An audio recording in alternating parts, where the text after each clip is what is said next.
Bom dia, boa tarde, boa noite e boa madrugada também. Bem-vindos ao canal do Apressado.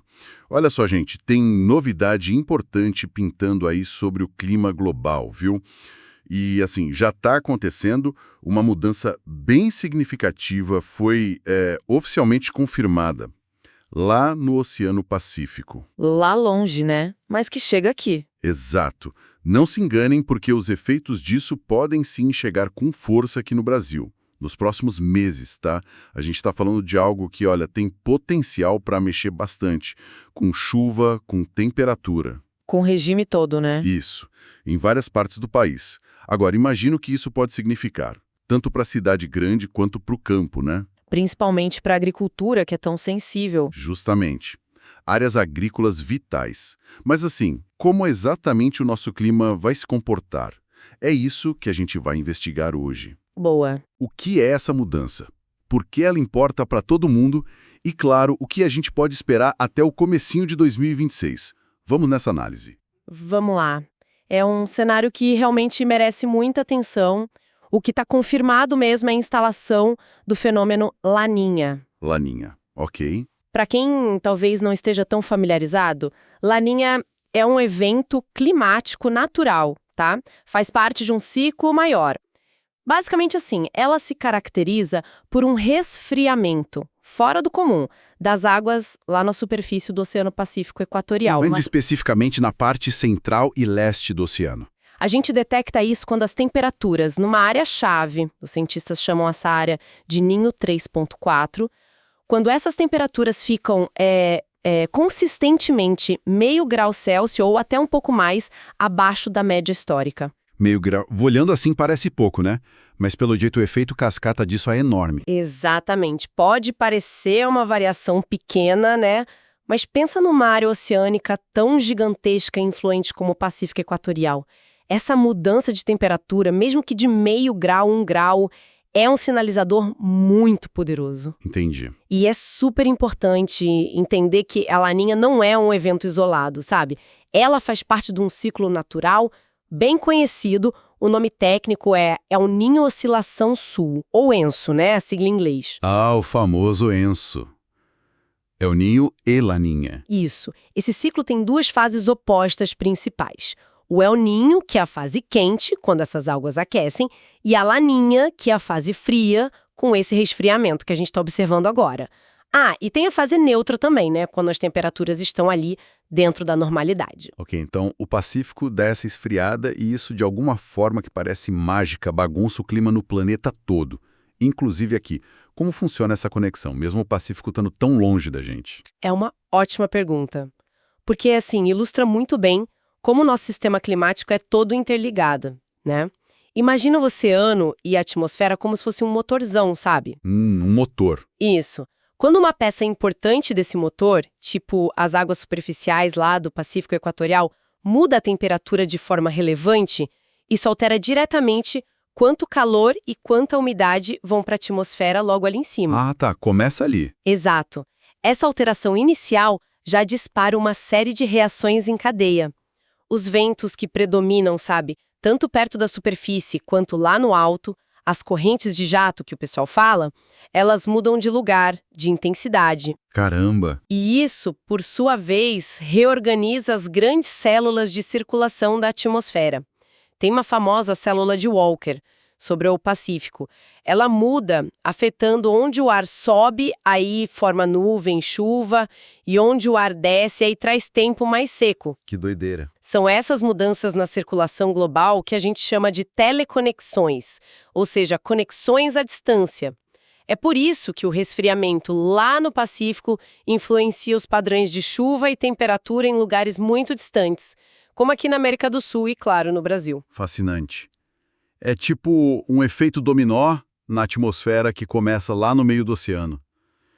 E qual é o status oficial disso agora? Já estamos sentindo alguma coisa ou é só previsão ainda? Olha, o status oficial é: sim, as condições de Laninha começaram a se configurar ali por setembro de 2025 e agora, em outubro, elas estão, assim, plenamente estabelecidas, confirmadas mesmo. Já está valendo, então. Tá valendo. Vários centros de monitoramento climático no mundo todo concordam com isso.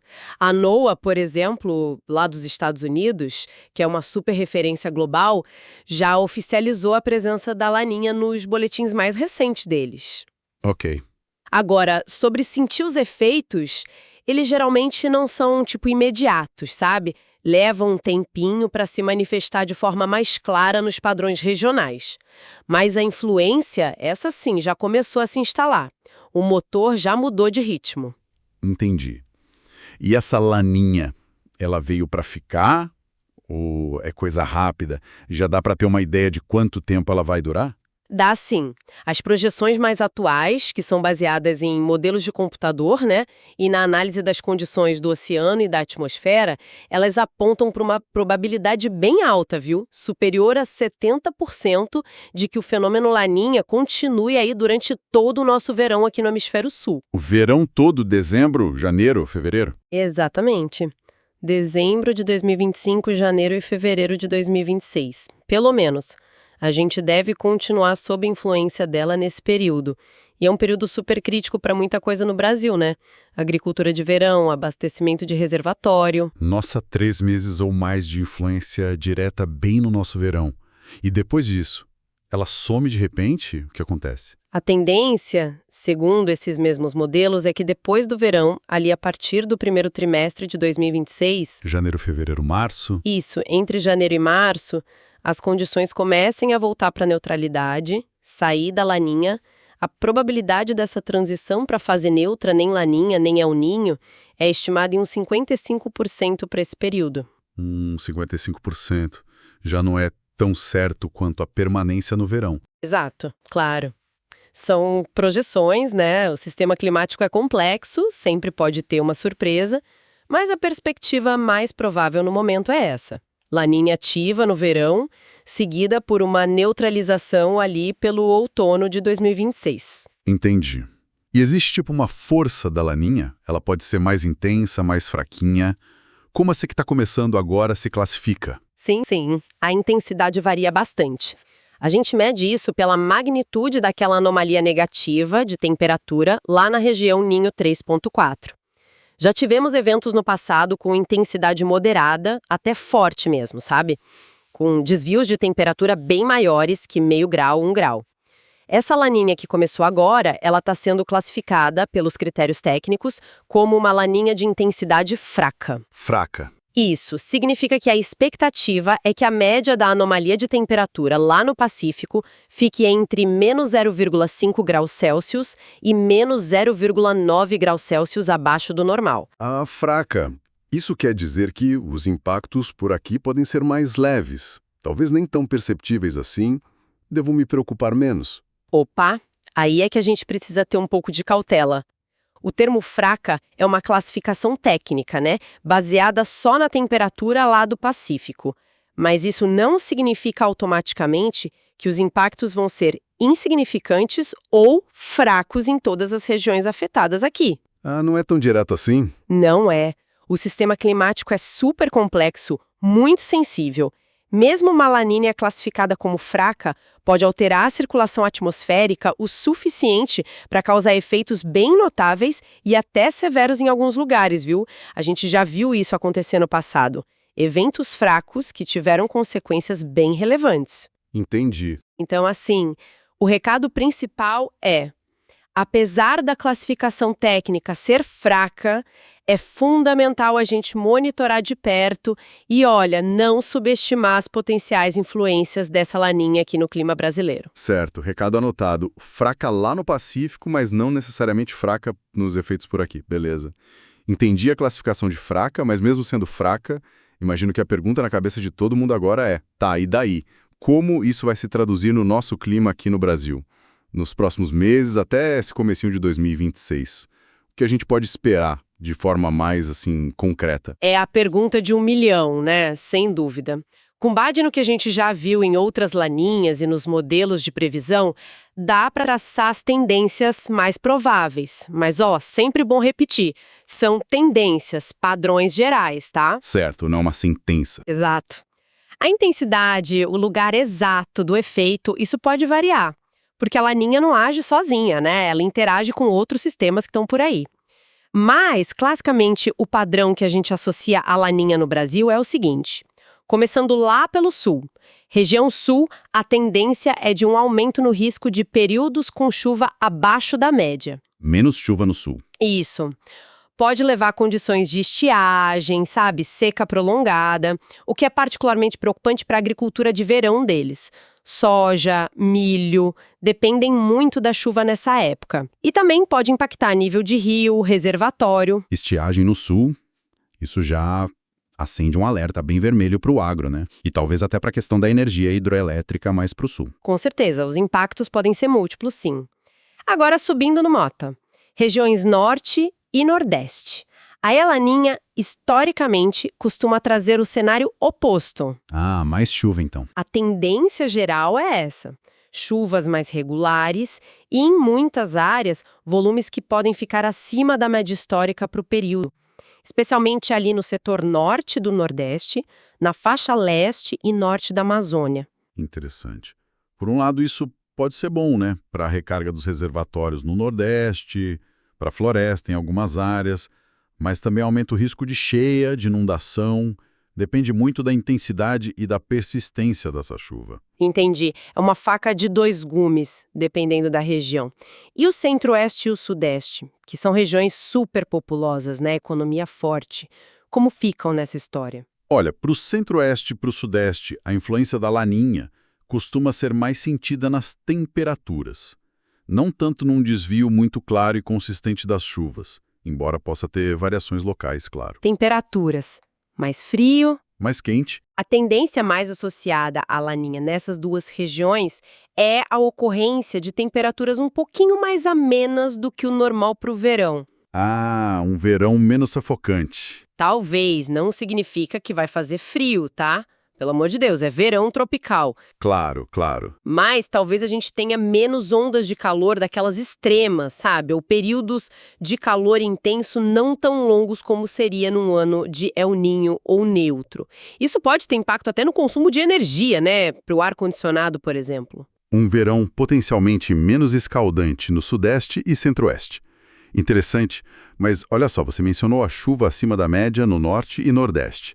Só que eu tenho a impressão, não sei se estou viajando, mas parece que, paradoxalmente, a Laninha também está ligada a um risco maior de incêndio nessas áreas, Amazônia, Pantanal. Como isso se explica? Parece o contrário do que você falou. Não tá viajando, não. Essa é uma nuance super importante e mostra como esses efeitos podem ser complexos, né? Até contraintuitivos. É verdade. Embora a tendência geral para o norte e nordeste possa ser de mais chuva, se a gente olhar a média da estação, a distribuição dessa chuva no tempo e no espaço pode ser bem irregular. Ah, tá.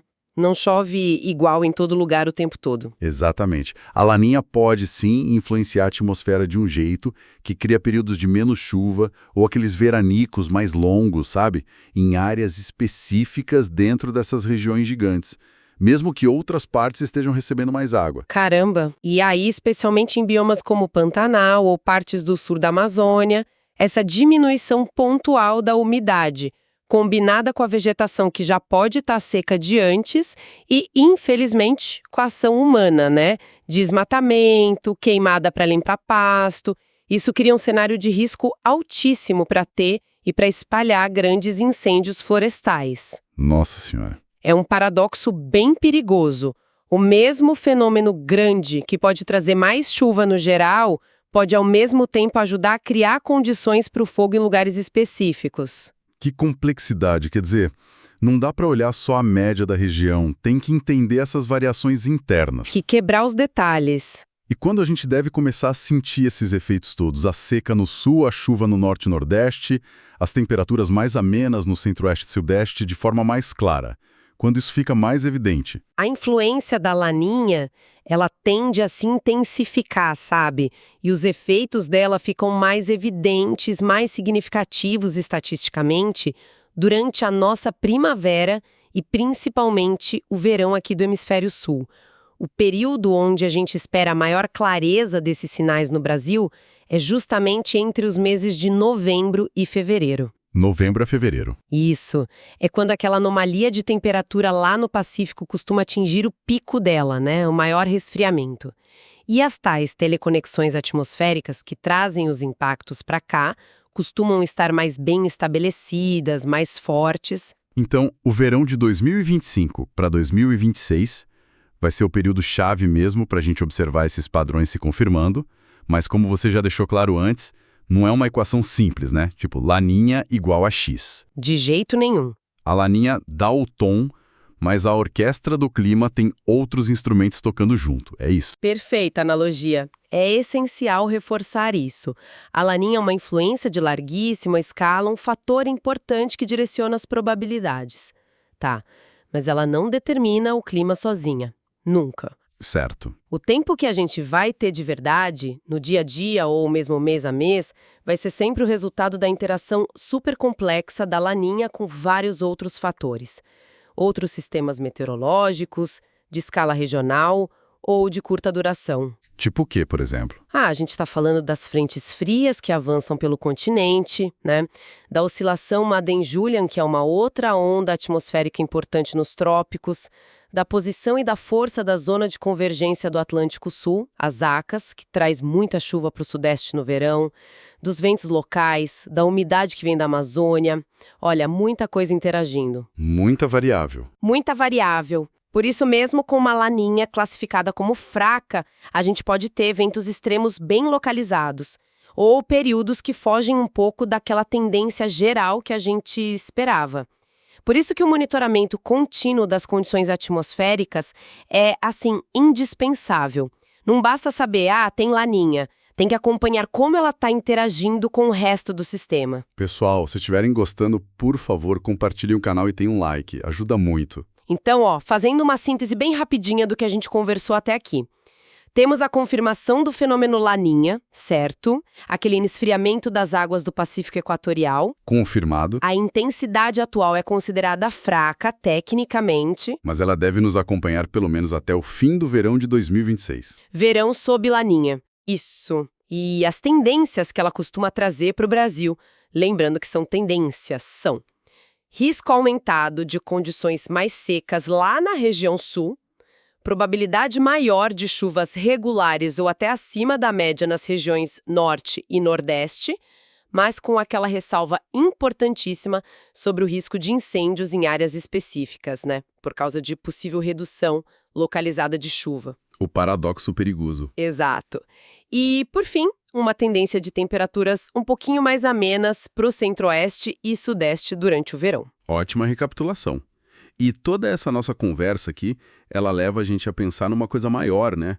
Entender essas tendências do clima global, como a Laninha, não é só para, sei lá, matar a curiosidade de saber se vai precisar de guarda-chuva ou se a praia vai estar mais fresca no fim de semana. Com certeza não é só isso. É informação estratégica mesmo, de altíssimo valor. Pensando bem, isso é absolutamente fundamental para o planejamento. Numa gama enorme de setores, né? A agricultura, que a gente já falou tanto, precisa se antecipar. Possível estiagem no sul, excesso de chuva no norte e nordeste. Tem que se preparar. A gestão da água nas nossas cidades. Como ficam os reservatórios? Tem que planejar o uso. Fundamental. O setor elétrico, né, que depende tanto das hidrelétricas aqui no Brasil, sente o impacto direto. Direto. E claro, a defesa civil tem que estar em alerta máximo para os riscos que vêm com esses extremos. Seja seca, seja inundação, sejam os incêndios. Sem dúvida. Então, a questão que fica meio no ar, para a gente refletir mesmo, é como nós, né, como sociedade e também os setores produtivos, como a gente pode usar esse conhecimento prévio, essa sinalização que a Laninha está dando agora, para se preparar melhor, para se adaptar, para tentar minimizar os prejuízos e os riscos que essas variações do clima podem trazer aí nos próximos meses. É uma pergunta importante, né? Muito importante. Fica a reflexão. E você, o que acha? Concorda com isso? Dê sua opinião nos comentários.